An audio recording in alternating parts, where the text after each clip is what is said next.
उठे के नहीं खे, कुर्सी पर बैठे रहिए। मंत्री बन सकते हैं तो बिना स्क्रिप्ट लिखे हुए जो इतना बोल रहे हैं तो उनको क्या कोई रोक लेगा? चलो सुनते हैं। जय बिहार, जय बिहार। और 2 लाइन सुनी सब है कि जनता ही हो मालिक,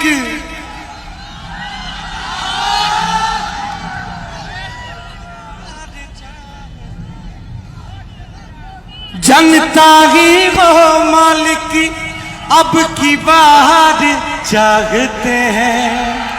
और क्या चाहते हैं बिहार वासी? कि रोजी रोजगार चाहते हैं, नया बिहार चाहते हैं। अरे रोजी रोजगार चाहते हैं, नया बिहार चाहते हैं। चाहिए ना भैया नया बिहार? तो आदरणीय प्रशांत किशोर भैया के कंधे से कंधे और कदम से कदम मिलाकर हम लोगों को इस बार बिहार को बदल देना है। जय बिहार, जय बिहार। अब भैया छोड़ दो, इनको बैठने दो। आप क्या है ना मेरा भाई, ही नाम है। भूल जाता है अगर कोई शादी करा सकता है तो श्राद्ध भी करा सकता है। जिनका शादी हो गया था वो भूल गए थे कि कहानी का पूरा रचयिता और राइटर जो है वो कौन है। अब है ना मैदान में भाई, सही बात है। या तो अपना जोश कम कर लो, नहीं तो बिहार भाषण यहीं खत्म हो जाएगा। सारे लोग जो यहाँ पर आए हैं ध्यान से 15 मिनट सुनिए। गर्मी बहुत लागता। भोजपुरी में बोली कि हिंदी में? भोजपुरी में कि हिंदी में? तो गर्मी बहुत लागता, लेकिन 15 मिनट गर्मी बर्दाश्त करे के बाद काहे? इसी गर्मी में आपके हमारे भाई बिहार के 50 लाख लड़के, आपका बच्चा, आपका पति, आपका बेटा, भाई भतीजा इसी गर्मी में किसी फैक्ट्री में, गुजरात में, तमिलनाडु में, बॉम्बे में, दिल्ली में अपना हड्डी गला रहा है, अपना पेट काटता है कि घरे 10,000, 12,000, 10,000 भेजेंगे तो हमारा बाल बच्चा खाएगा। तो अगर अपने बच्चों को, बिहार के लोगों को इस गरीबी से निकालना चाहते हैं तो 15 मिनट अपना गरीबी, इस गर्मी को बर्दाश्त कीजिए। आज जिसको जिसको कुर्सी मिला है, कुर्सी पर पहले बैठ जाओ। अरे भाई, कुर्सी का लड़ाई है, कुर्सी छोड़ के खड़ा हो जा रहा है भाई। 15 मिनट नेता सब एक बार कुर्सी पर बैठ जाता है तो उठता ही नहीं। 15 मिनट यहाँ जनता को देखिए, कुर्सी मिला है तो कुर्सी पर खड़ा हो गया। अरे भाई, कुर्सी पर बैठो। और मेरा ही नाम है प्रशांत किशोर, और हम नेता नहीं हैं, बिहार के एक साधारण परिवार के लड़के हैं। 15 मिनट का कीमत हमारे अपने बाबा इसी बिहार में मजदूर थे, बैलगाड़ी चलाते थे। बाबूजी हमारे सरकारी डॉक्टर थे। इसी बिहार में सरकारी विद्यालय में पढ़कर हमने अपना जीवन शुरू किया है। माता पिता का आशीर्वाद है, ऊपर वाले की कृपा है, जीवन में कुछ हासिल कर लिए हैं। लोग बताते हैं कि पिछला 10-12 साल में हमने जिसको सलाह दे दिया, जिसका हाथ पकड़ लिए, वही आदमी जीत के राजा हो गया। लेकिन अभी 3 बरस पहले हमने वो सारा काम छोड़ दिया है।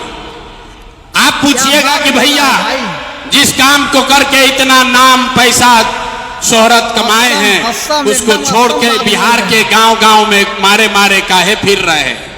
तो भैया, काम को इसलिए छोड़े कि बड़े बड़े दल और नेताओं को जिताकर देखा, एगो दुगो नहीं, 12 आदमी को मुख्यमंत्री बनाने में कंधा लगाकर देखे।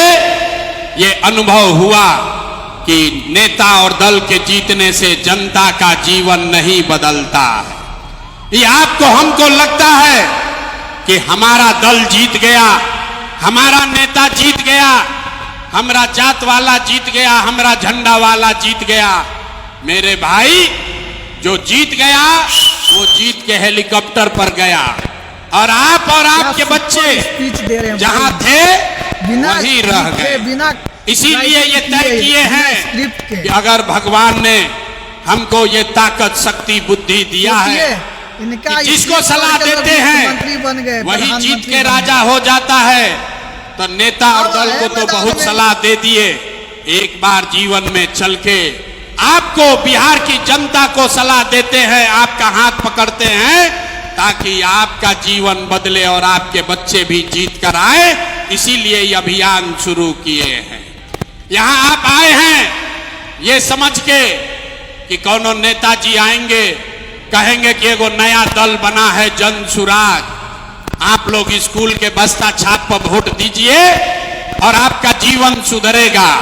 तो हम भैया ये सब बात नहीं करते हैं, हम वोट नहीं मांगते हैं। सबसे प्रभावित हो वोट काहे नहीं मांगते हैं? जनसुराज ये भाई वोट मांगने वाला तो हर एक दो बरिस पर आपके यहाँ कोई न कोई आता ही है। जो आया यही कहा हमको वोट दे दो, हम आएंगे तो तुम्हारा सारा काम हो जाएगा। यही सुन सुन के आप जीवन भर से वोट दिए जा रहे हैं। पहले 40-45 बरस तक हम लोगों ने कांग्रेस को वोट देके उनका राज बनाया, फिर 15 बरस गरीब के बेटा लालू जी को राजा बनाए। अभी 20 बरस से नीतीश बाबू कुर्सी पर बैठे हैं।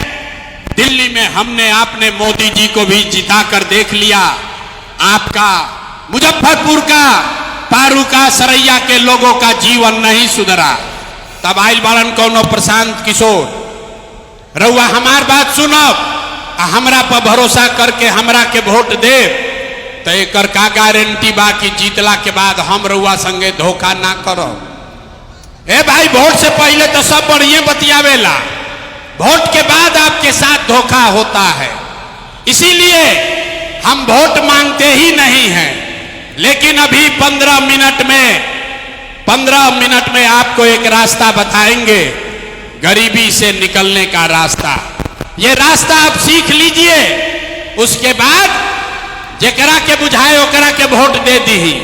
ध्यान से सुन लो भाई, वोट जिसको देना है दे दो, लेकिन अभी जो रास्ता बताएंगे वैसे वोट दीजिएगा।